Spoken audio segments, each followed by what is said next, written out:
Alrighty, so we're going to be doing a video on the, well, you can't really see it, but stator replacement.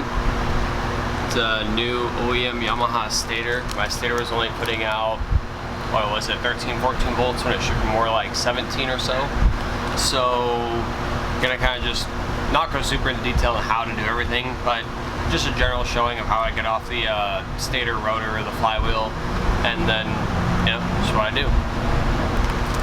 Of course, the one thing is, this is on a 2009 R1, and if you want to get that flywheel off, you do either need a special tool or a specific type of bolt. The bolt I have is a 16 by 1.5, I believe, and that's what I will be using to thread into the rotor and then basically tighten it down to pop the rotor off. But you'll see it in a minute. Okay, so first things first, we have to get the stator cover off. Then we have to trace the wire, which comes out right here. And it's gonna go through up all this shit under the tank. Then it's gonna meet up with the rectifier right there.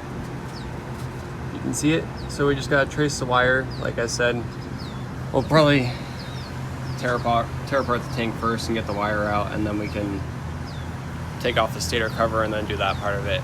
Not gonna show how to take off the tank and all that shit. It's pretty basic, but maybe do a time lapse. Just a quick update. I'm having a hard time finding where the cable's routed. So I've got all this off, down to the throttle bodies and whatnot. But I think I'm gonna unplug it from the rectifier and then try and figure out where the hell it's going, because I don't see it. It's not obvious, but I'll find it. Okay, so I found it. This is the rectifier here.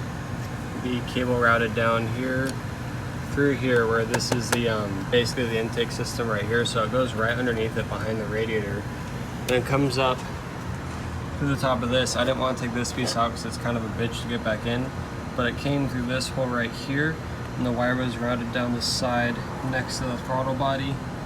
So I was basically able to just pull it out and kind of fish it through, and then once you get to this point, the connector comes out.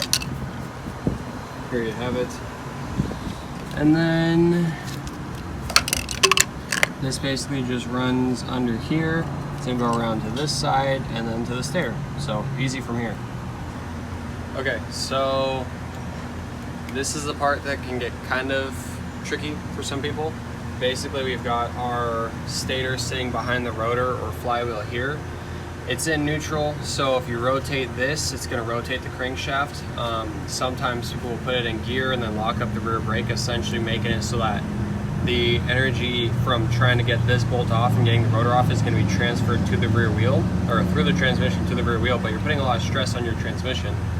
So it's not necessarily a bad thing, but I don't want to do that, so we're going to use this tool here. I don't know what you call it, but call it a lasso for lack of better terms. This is just going to wrap around here, and you've got this little thing that it rests against, this platform right here. So first step, gonna be take it off using this. We'll hold it tight, get it off using the breaker bar, and then even sometimes people use an impact. I'm not going to. I don't even have an air compressor here anyways. And then this is the flywheel puller. It's not an actual flywheel puller. This is just a bolt. It's a 16 by 1.5. If that's not correct, I'll add it right here in the video. But something like that. So it's tapered too. So you thread this in, and then that tapered edge sits on the tapered edge in the rotor. And then once you get it in, tightening it pops the rotor off. So we'll show you that right now.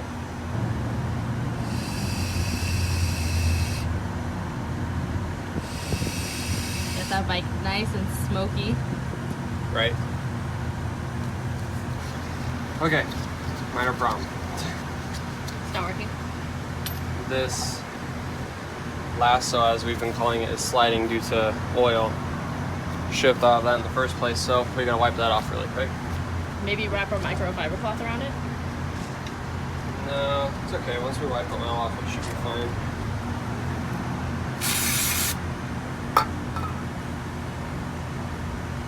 Are you tighty lefty loosey?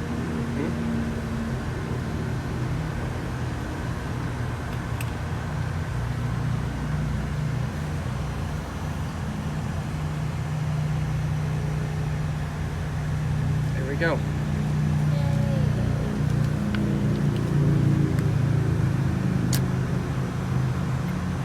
There you have it. bolt comes off.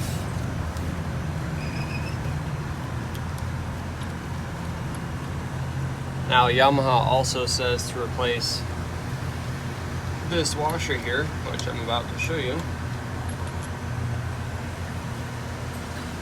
I don't necessarily know how critical it is to replace it. It doesn't look bad, but I did it anyways because I'm anal. I like anal. I mean, I know, right? As always, clean our nuts and bolts.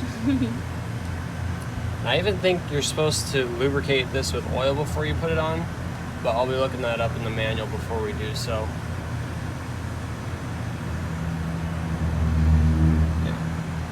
If you can get in on here, you'll see that beveled edge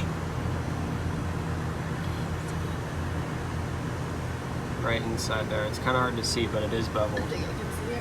So that's where we would use this guy, which fits perfectly inside here.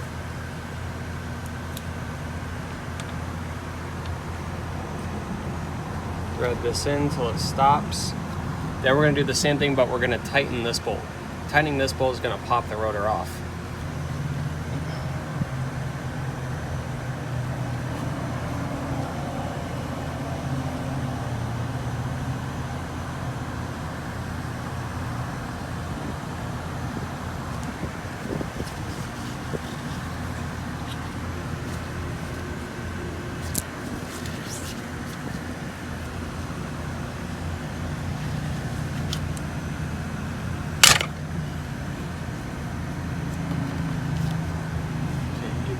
Socket slipped or it's off. One of the two.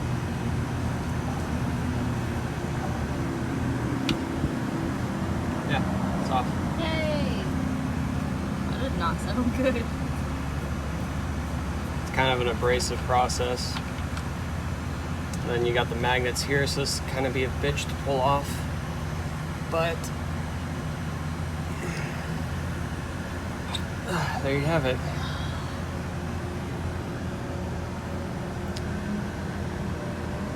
And there's my stator. It actually doesn't look that bad, but yeah, let's put the new bitch in. Okay, so here's the stator. I don't know, it doesn't look terrible compared to the one on my R6. I mean, it was obvious. These ones were just black, whereas these ones are kind of brownish, or like a dark brown. But regardless, I mean, it's not quite like the color of these ones. Hi.